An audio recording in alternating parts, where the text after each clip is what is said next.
Bismillahirrahmanirrahim. Assalamualaikum warahmatullahi wabarakatuh. Hamdan wa syukranillah, amma ba'du. Sore hari ini saya Ferry Purnawan ditemani oleh ini Mbak yang cantik, siapa namanya? Mbak Emilia. Mbak Emilia. Nah, hari ini kita akan ngobrol-ngobrol santai dengan Mbak Emilia terkait dengan kerjasama antara FSPP dengan IDN. Ya. Apa itu IDN, Mbak? IDN itu Infra Digital Nusantara. Infra Digital Nusantara. Sebenarnya ini ada pada program Departemen Kominfo. Nah, cuma yang mewawancarai saya yang hari ini hadir di podcast, sebenarnya podcast Asada, seolah-olah podcast FSPP, oke ya. Nah, Mbak, Ya. IDN itu makhluk apa itu, Mbak? Jenisnya seperti apa? Ya. Pasti semua orang bertanya-tanya, apa yang mau dikerjasamakan? Apa itu IDN? Selama ini kan tahu kiai-kiai ini di pesantren, di FSPP, bahwa FSPP kerjasama dengan IDN. Dan IDN itu akan mendigitalisasi pesantren. Iya. Nah, apa sebenarnya IDN itu, Mbak? Ya, jadi mungkin saya info sedikit mengenai IDN itu apa sebenarnya. IDN itu nama perusahaannya adalah PT Infra Digital Nusantara, di mana perusahaan kami berfokus kepada bidang digitalisasi pendidikan. Digitalisasi pendidikan. Ya, betul. Nah, untuk yang dikerjasamakan dengan Ya. FSPP, apalagi kalau bukan digitalisasi pendidikan pondok pesantren, Pondok pesantren. seperti itu.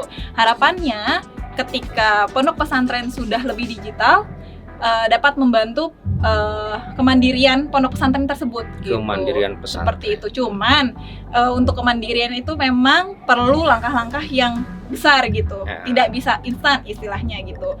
Adapun untuk pendigitalisasian data juga bukan satu hal yang mudah untuk pondok pesantren sendiri gitu. Jadi berangkat dari situ Infra Digital selaku kerjasama dengan atau partner dengan FSPP, kita mengambil langkah tersebut gitu, seperti itu. Apa saja yang dikerjasamakan, Mbak? Selain tadi secara umum dijelaskan bahwa digitalisasi ya pendidikan pesantren. Selain itu apa? Produk-produknya apa sebenarnya? Oh, kalau produk-produknya sebenarnya banyak. Cuman untuk yang pertama dulu saya informasikan adalah lebih ke portal digital. Portal digital. Ya, betul. Portal digital itu yang akan digunakan oleh pondok pesantren. Bentuknya website ya? Ya, betul. Website. Bentuknya website. Kemudian ada satu lagi namanya aplikasi pelajar. Aplikasi pelajar. Yang menggunakan adalah wali santri. Wali santri. Betul. Jadi wali santrinya menggunakan pelajar, kemudian untuk portal digital yang menggunakan adalah lembaga pendidikan. Lembaga pendidikan. Jadi ada keterhubungan nih antara lembaga pendidikannya sama wali santrinya. Wali Gitu. santri itu nanti dapat mengakses berarti ya Betul. kegiatan santrinya atau bentuk selain kegiatan santri apa lagi? Ya, lebih kepada updating data juga.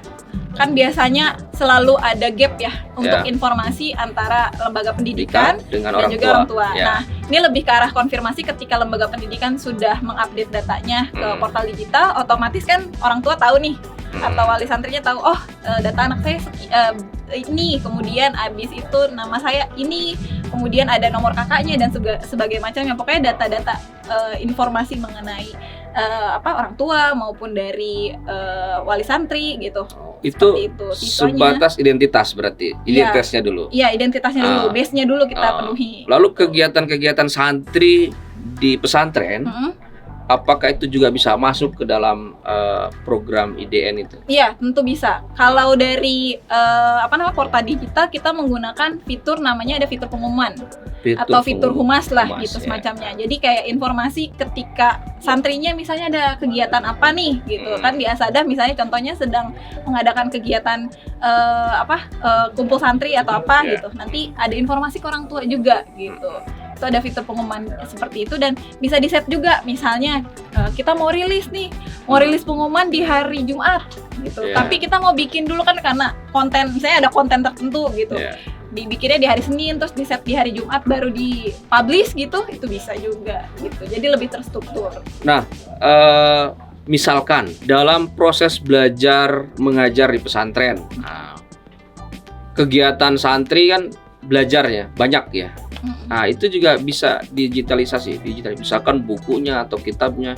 Iya, kalau untuk yang sekarang kita kan memang bekerja sama dengan beberapa partner ya, gitu. Nah, beberapa partner ini mensupport infra digital untuk memberikan kebutuhan-kebutuhan yang sesuai sama lembaga pendidikan, gitu. Jadi ketika misalnya lembaga pendidikan butuhnya, saya mau e-learning katakanlah gitu, atau saya mau donasi katakanlah gitu. Nah, itu bisa di-request atau disesuaikan sesuai sama kebutuhan lembaga pendidikan. Bentuknya itu aplikasi atau bentuk yang lainnya? IDN itu? Bentuknya itu aplikasi. Aplikasi. Gitu. Karena tagline-nya digitalisasi dalam genggaman. Digitalisasi dalam genggaman. Jadi wali santri, orang tua santri bisa mengupdate kegiatan-kegiatan santrinya melalui handphone, gadget. Betul. Begitupun lembaga pendidikannya. Ya. Tadi selain e-learning, ada misalkan orang tua karena jauh santrinya ya, karena dia di Jakarta, santrinya ada di Serang atau di Pandeglang, lalu dia mau bayar SPP kan gitu ya. Itu juga sama bisa melalui. Bisa, sangat bisa. Apalagi dari infra digital sendiri memang sudah bekerja sama dengan lebih dari 21 merchant, gitu.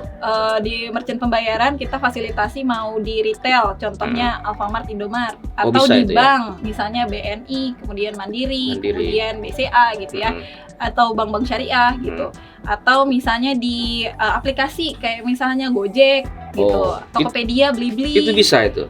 Bisa, sangat bisa gitu. Jadi memang kita fasilitasi itu.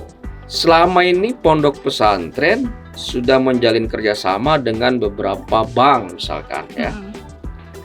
Transaksi pembayaran SPP ya, pembelian seragam, buku dan sebagainya kan itu melalui transfer bank ya, transfer bank. Nah, lalu ada IDN. Apakah tidak mengganggu? Oh, tentu tidak. Karena kita sifatnya melengkapi. Betul. Jadi misalnya dari lembaga pendidikan, saya sudah kerjasama dengan salah satu bank. Gitu. Saya nggak mau putus sama bank ini, katakanlah gitu. Itu nggak masalah. Jadi kita melengkapi kebutuhan yang ada. Berarti sisanya kan seperti misalnya retail. Atau misalnya aplikasi gitu, seperti itu. Nah, keuntungannya apa sih buat pesantren, buat FSPP, buat orang tua siswa atau orang tua santri ya? Apa keuntungannya? Keuntungan paling mudah dan bisa diringkas itu kemudahan. Kemudahannya apa? Misal dari dari lembaga pendidikan dan juga dari orang tua, itu nggak perlu repot-repot. Bu, saya kan datanya update-nya ini gitu. Tapi yang terupdate misalnya datanya Yunus, namanya Yusuf gitu. Padahal sebenarnya bisa dipercepat nih. Bisa langsung update aja selesai gitu. Dari rumah ya, orang tua dari rumah ya.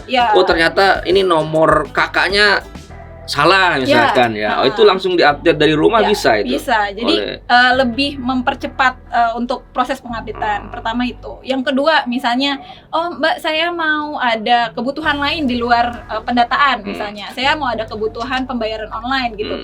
Saya jauh sekali soalnya rumahnya kalau harus datang ke pondok pesantren gitu. Bisa nggak saya bayar di saya dekat rumahnya Indomaret gitu. Saya mau bayar Indomaret aja, bisa apa tidak gitu.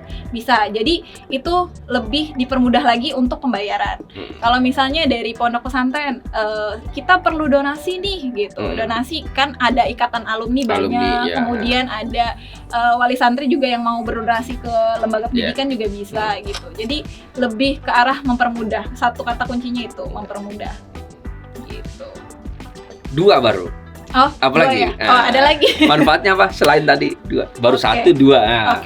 Tadi untuk yang pembayaran udah ya. Kemudian dari pendataan juga udah, donasi juga udah. Kemudian ada e-learning juga. E-learning. Jadi e-learning di sini kita bukakan sesuai kebutuhan lagi sama wali santri. Ada yang misalnya saya sebenarnya saya pengen belajarnya itu matematika gitu. Saya kurang nih di matematika, tinggal pilih aja. Jadi nggak semua siswa itu bisa disamaratakan, kan beda-beda ya. Atau santri itu disamaratakan.